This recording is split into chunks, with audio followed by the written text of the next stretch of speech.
Ang oxymoron ay isang paraan ng pagsusulat kung saan gumagamit ka ng dalawang magkasalungat na salita para ilarawan ang iisang bagay. Magulo ba? O bigyan ko kayo ng example. Sa Ingles, the phrase pretty ugly is an oxymoron kasi magkasalungat ang pretty at ang ugly. Pero kapag pinagsama mo yung pretty at ugly, lumilikha ito ng ibang kahulugan. O subukan natin sa Filipino. Halimbawa ng oxymoron, nakabibinging katahimikan. Yung nakabibingi, ang ibig sabihin nito, maingay. Kabaliktaran nito, tahimik.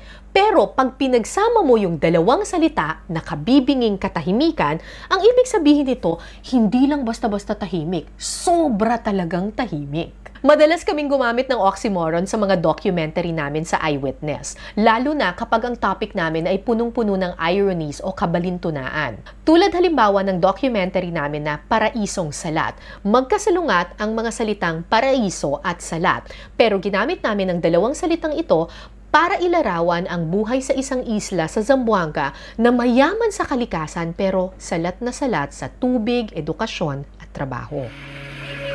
No man's land kung tawagin ito noon. Ngayon, isang paraisong naiwan sa kahapon. Gumamit din kami ng maraming oxymoron para sa documentary namin na Kakosa Kaklase. Tungkol ito sa mga bilanggo sa loob ng New Bilibid Prison na nagsikap na magtapos ng kanilang pag-aaral sa loob ng kulungan. Maraming contrasts and ironies ang storyang ito. Sinong mag-aakala na matatagpuan mo ang kalayaan at liwanag ng pag-asa sa loob ng madidilim na selda? At sa loob ng pinakamadidilim na selda, posible pa ring sumikat ang pag-asa. So sa susunod na magsusulat kayo ng script or essay, isipin ninyo baka merong mga konsepto sa inyong istorya na magkasulungat at pwede ninyong gamitin para lumikha ng oxymoron o matalinhagang parirala.